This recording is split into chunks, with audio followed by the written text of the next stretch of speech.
दोस्तों आज मैं आपको बतला दूं कि अगर आप गमले में आम का पौधा लगाना चाहते और उसमें अच्छा ग्रोथ लेना चाहते तो आपको मैं शुरू से लेकर लास्ट तक मैं आपको बतला देता हूं।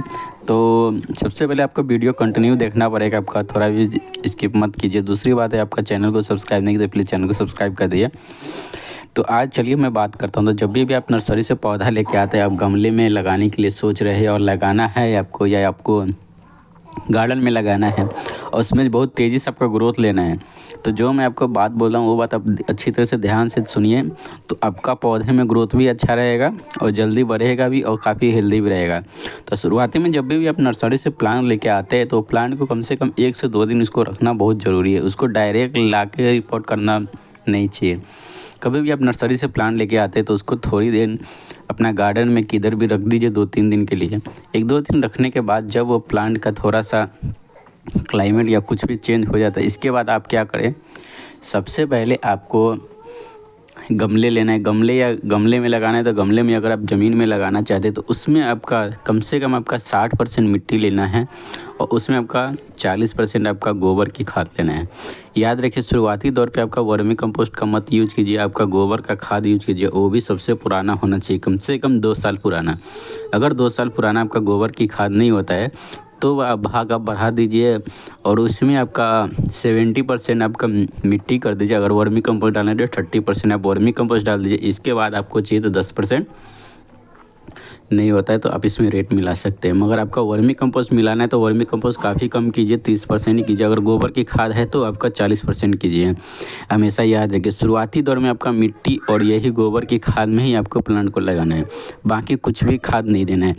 जब आपका प्लांट आपका 6 महीना हो जाता है, 6 महीने के बाद आपका प्लांट अच्छी तरह से हो जाता है, जब वो ग्रोथ के माफिक हो जाता है, फिर उस प्लांट के ऊपर आप दे सकते हैं। तो उसमें आपका ध्यान रखिए, आधा किलो आपका वर्मी कंपोस्ट देना है, इसके बाद स्टोन डस्ट देना है और स्टोन डस्ट देने के बाद आप चाहिए तो इसमें 1 मुट्ठी आपका सरसों के खली दीजिए, बनाना पील फर्टिलाइज़र दीजिए और ये सब के साथ मिक्स करने के बाद आप प्लांट को रखिए। देखिए, जो मैंगो का प्लांट होता है ना, उसको सबसे ज़्यादा जो ज़रूरी पड़ता है वो फास्फोरस का और कैल्शियम का, ये दोनों चीज़ का बहुत ज़्यादा ज़रूरी पड़ता है। क्योंकि जो मैंगो का प्लांट रहता है वो थोड़ा स्ट्रॉन्ग हो रहता है और उसको थोड़ा धूप का भी ज़रूरत पड़ता है।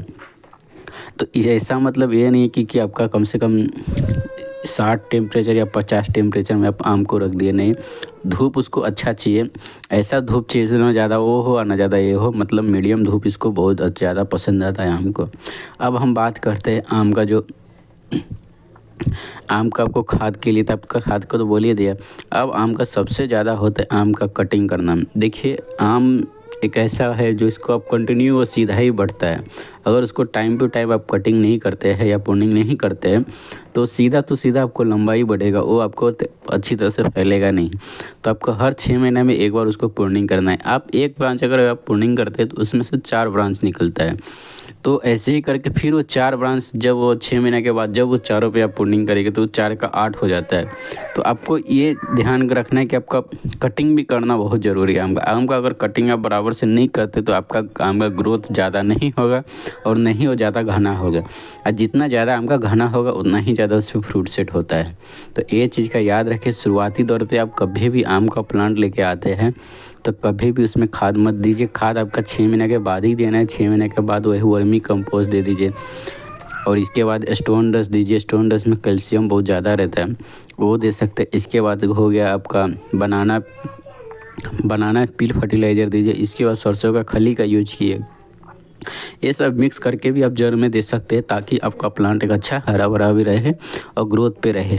तो ये चीज़ का आप यूज करेंगे तो आपका प्लांट कभी भी मरेगा नहीं। हमेशा याद रखिए, कभी भी आम का फर्टिलाइज़र में अगर आप होम गार्डनिंग करना चाहते हैं तो केमिकल का फर्टिलाइज़र का यूज मत कीजिए। केमिकल का फर्टिलाइज़र से अच्छा ग्रोथ ऑर्गेनिक फर्टिलाइज़र में होता है। तो आप जितना हो सके उतना ऑर्गेनिक फर्टिलाइज़र यूज कीजिए। अगर वर्मी कंपोस्ट नहीं है तो किचन वेस्टेड खाद है वो यूज कीजिए, वो नहीं है तो पत्ते की खाद है, जो आपका अगल बगल में देखता है वही चीज़ से यूज़ कीजिए।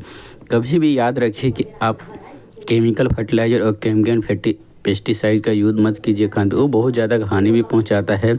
घर का तो हानि पहुंचाता है, एवं कभी कभी प्लांट को भी बहुत ज़्यादा नुकसान पहुंचा देता है।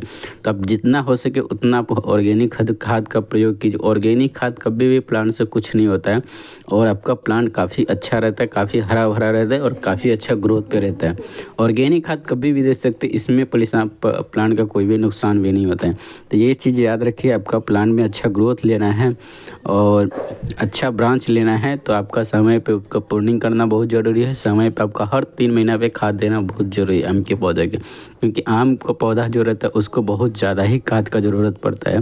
तो इसलिए उसको हर 3 महीना पे आप ऑर्गेनिक खाद दीजिए और टाइम टू टाइम इसका प्रूनिंग कीजिए। आपका प्लांट रहेगा बहुत जल्दी आपका घना भी हो जाएगा और काफ़ी अच्छा ग्रोथ में भी रहेगा, काफ़ी अच्छा हरा भरा भी रहेगा। तो ये चीज़ का याद रखिए। अब मैं आपका दूसरा वीडियो में बतलाऊंगा कि आम के पौधे में फ्रूट कैसे लेते हैं और कैसे रोकते हैं। जब तक के लिए आप मेरा चैनल को सब्सक्राइब कर दीजिए ताकि फिर मैं अगले वीडियो में आपको बतला सकूँ। जब तक के लिए बाय बाय।